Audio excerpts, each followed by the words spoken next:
I don't know why, Chan, but I have this sneaking suspicion. That there's a new dev blog. Aaron Keller just tweeted out, "Let's talk tanks. The latest director's take is out on tanks philosophy and early look at season 11 balance." My throat's not feeling too good, so if I take occasional sips, you know why? I'm doing a lot of very long streams, so my voice is not doing too hot. Director's take. Talking tanks and upcoming hero balance changes. Hey everyone, it's been a bit since our last director's take. We've missed a few of these in recent months. Sorry for the gap. Speaking to all of you will continue to be a priority for the team. I hope that they heard people like myself and others being like, hey guys, what can happen? You guys said you were going to start communicating and then you just stopped. Let's actually keep that going, okay? You know, I like Aaron. He knows that I like him. I think we have pretty good respect for each other on that. But, you know, I think everyone's a little tired of being like, okay, we're going to do that. And then they just like kind of slip. It's like that friend who like says they're going to show up for an event or said they're going to show up for something. It's okay the first couple times, but after like they just keep nonstop doing it, you get sick of it. So come on, let's keep it up. Let's talk tanks. Let me rephrase that. A lot of you are talking about tanks. I'd like to contribute a developer point of view. We've heard from players that the tank role is in a tough spot right now and has been since season 8 ended. We agree. That's not to say that tanks were in a perfect spot before season 9, but the problem now is that most of them just don't feel as tanky as they should. Many times both support heroes need to focus solely on the tank to keep them alive. In this scenario, both the tanks and supports can feel like they have limited options in their gameplay and are essentially tied to each other. Our internal stats show this as well. We've come up with a new metric since season 9 that we simply call tankiness. It's roughly the number of deaths a hero experiences compared to how many deaths they ought to experience. There are a lot of stats that go into determining what an expected death is, and I'm not able to go into that level of detail here. The point is that your experience and our data are aligned. Very interesting. So smooth-brained players think that when you talk about tank not being fun, they think you want tank to be OP, and that's not what anyone wants. Actually, I feel like historically, if you've ever watched tank players talk about balance or talk about the game, yeah, they differ, and you have wildly different takes and different opinions. But on average, if you ask a tank player what should you do with a tank, they typically say nerf it. They don't ask for buffs. They actually say the opposite. They actually ask for nerfs. Historically. And the reason for that is because they understand that they don't want to be unkillable, destroying the entire lobby machines. They just don't want to get hit with all the CC, literally not get to play the game, have minimal impact while you have server admin Sojourn player running around the lobby who kills everybody. Because that guy can do that. That guy can run around the whole lobby, and if they have a pocket, they're tankier than you are. And it's like, what the f***? Like, I have one thing that I'm good at, and I'm not even good at it, right? Me and Emong make the joke sometimes when we play like support or something like that. It's like, oh, I'm even tankier on this. And like BAP's a good example, right? Like BAP sometimes feels like you're tankier on BAP than you are on tank, and it's crazy. Since season 9, almost all heroes in the game have become less tanky. This isn't all intended. One of the issues we're addressing at the time was the sheer amount of burst damage and healing available. However, most tanks, excluding Ball, who is roughly the same, moved a lot further than heroes in other roles.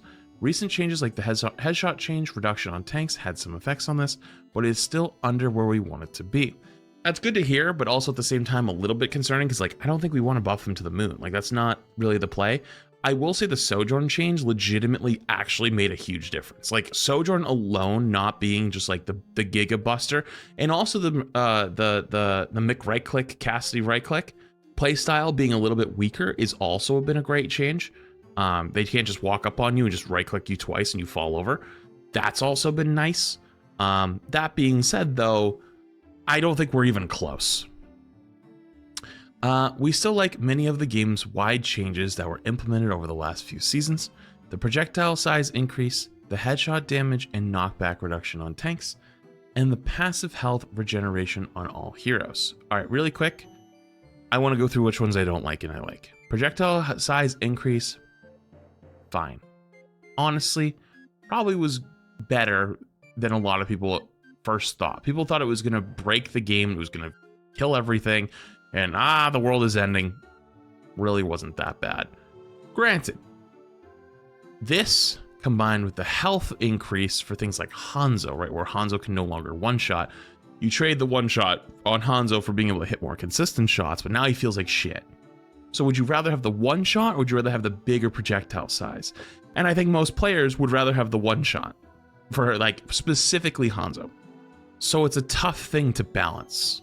And to be honest with you, even though I overall don't think it was bad, I think it really disproportionately affected the flex or projectile damage heroes, your Junkrat, your Hanzos, your Meis, to the point where those characters kind of feel like shit now. So this was both good and bad. The headshot damage change, if I'm completely honest, I know what they're doing with it. It doesn't really do a whole lot for some of the tanks, and it helps some of them a bunch. Like, it helps Hog a ton, it helped Doom a ton, it helped Queen a ton, but it still doesn't matter. They still feel like shit, right? So I don't think it really did anything, but it's better, just not a lot. Knockback reduction is basically a necessary evil for how much CC has returned and how powerful it is. The one thing I like to say is Lucio. Lucio has ridiculous amounts of boop at this point. It's super overtuned. But to counter that, they gave the tanks the knockback passive, so you can't boop tanks at all. But that way you can boop everybody else. But it's still kind of overtuned as well. So, like, it's a give and take. It's so Lucio can have some fun without ruining the tank's experience. It's, like, overcomplicated. And the passive health regeneration, honestly, great change overall. Legitimately very good. I honestly have not seen any downsides. However, what we're currently discussing is whether the path forward from here should be centered around broad systematic changes or per hero changes. We're discussing limited versions of the former. For instances, we're looking at reduced versions of the damage roll passive. However, we'd like it to do more of the latter. Individual buffs or nerfs to heroes can have a dramatic impact on their effectiveness compared to broad changes that target all heroes or a role. Additionally, it further reinforces the differences between heroes. For example, one of the reasons Reinhardt ought to feel tanky is through his shield. Okay, I don't necessarily disagree with all of that. I think the passives situation has gone too far. We have so many passives now.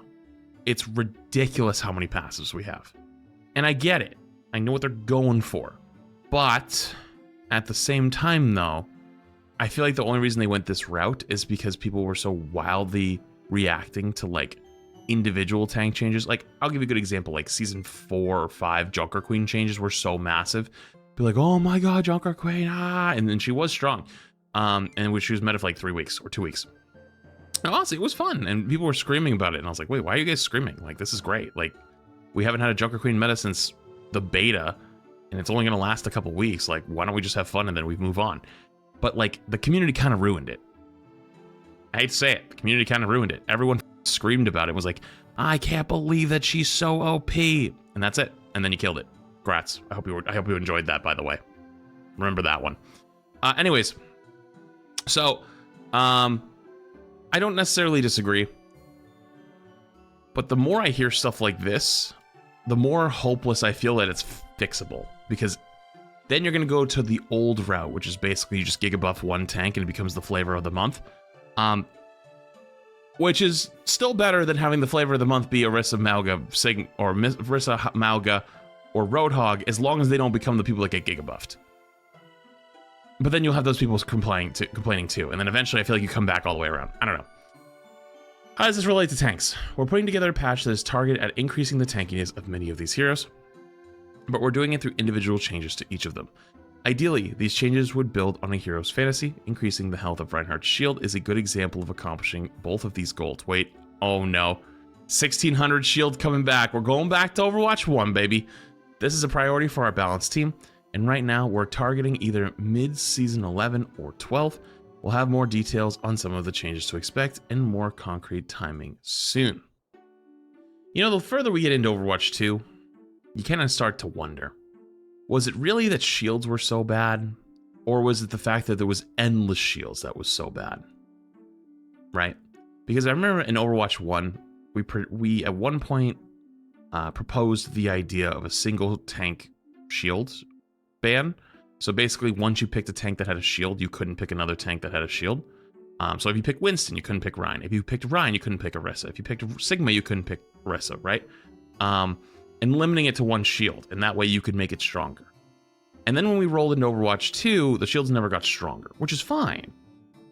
But it's like, everyone hated shield, but was everyone just having PTSD from the endless amounts of shield?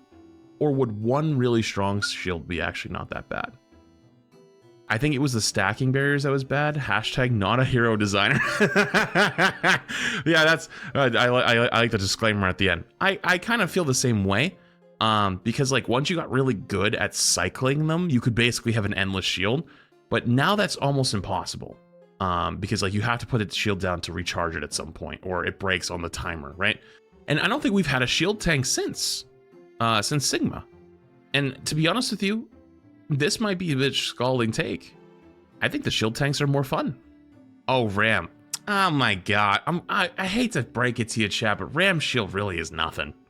That shit blows, you know? That shit blows. That shit doesn't do anything, you know what I mean? Like, it's 4 seconds, you pop it there, and then everybody runs away. Like, it's good for, like, walking up really quick, and then that's it, you know? That's all it's really there for. It's not like a managed shield, like a Winston bubble, or a Ryan shield, or a Sigma shield, right? That is interesting. I haven't thought about that for a long time. This touches on some discussions we've been having about balance philosophy in general. Balance in the game is very nuanced and doesn't just depend on the total power level or win rate of a hero. We look at pick rate, skill tier, region, and platform, not to mention a myriad of other individual stats, like the amount of damage, deaths, and kills heroes have. On top of stats, design goals and community perception also guide our decisions. Some of the most recent metas have brought into question the different ways we look at balancing heroes that could be considered niche. What does that mean?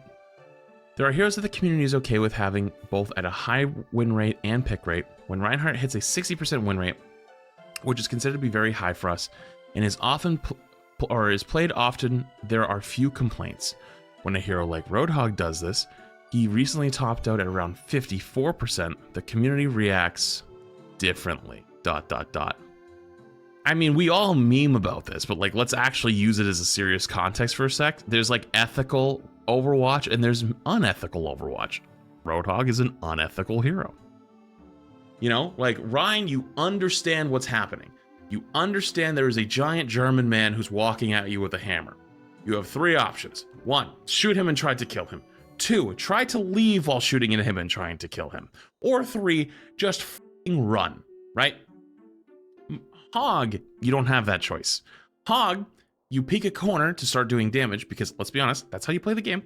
Peek out, you start doing something, and you don't see him, or he's a little bit off to the side, or he's hiding around a corner or a pillar waiting for his hook cooldown to come back, and then he pops out and he goes, surprise, bitch, and snatches you, kidnaps you into their team, and you explode. And it's like, what the f*** is that, right? Which is fine, you know, when there's other things that also play into it, right? But like, that's why like community perception, I think, is a lot stronger for stuff like that, right? And he has self-heal, and he just feels super tanky, and he does good damage, and he's just annoying, right? That's just the reality. That's just where we're at. There are heroes that the community deems more fair, or at least less frustrating than others. The mechanics of some heroes, especially at high level play, require us to pay more attention to them. We want every hero to be competitively viable, and we love that some of our heroes can be the right situational pick, but we think it's healthier for the game for us to proactively and in more timely... We think it's healthier for us, for the game, and for... We think it's healthier for the game for us to proactively and in more timely manner manage certain heroes and prevent them from dominating. Okay. Okay. I like that. In that vein, where's the balance in the first few days of Season 11? On the tank side, there is no standout winner, with Diva Sigma, Winston, Junker Queen, Reinhardt, and Zarya in the upper half, with their win rates between 50 to 55%. Little bit surprised if you see Zarya in here. With damage, Farah continues to excel at around 58%. Jesus. Reaper at 55%, and Mei at 50% have risen, and Sojourn has dramatically fallen around 44%. And supports on the relative side, with Illari being the biggest mover, rising a few percentage points to 55%. That's it for this week. We should have another director's take out in the next few weeks' time. Until then, we have an amazing season 11, and let's make a great game. So first off, Sojourn, awesome. Farah, no surprise. Reaper, much higher than I expected. Mei, higher, not higher than I expected, but that being higher and 50% now is interesting. Interesting that they say this. Maybe I'm just cynical at this point, but I want to see how they implement this last sentence of like, we think it's better for us to be more proactive, because I've been telling you this for 6 months or longer. Actually, longer than that. Been like, hey, we got to be faster with your patches.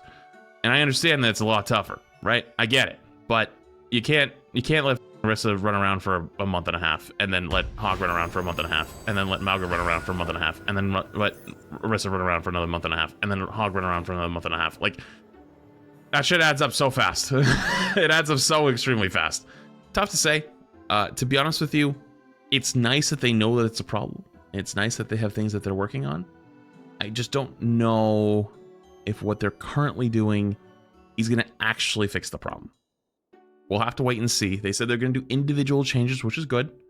It's now more passive bullshit, because the passives are just annoying at this point. Some of them are necessary evils. Some of them are just like, we've created our own problem and we're fixing the problem by creating a new problem. But other than that, though, we'll have to wait and see.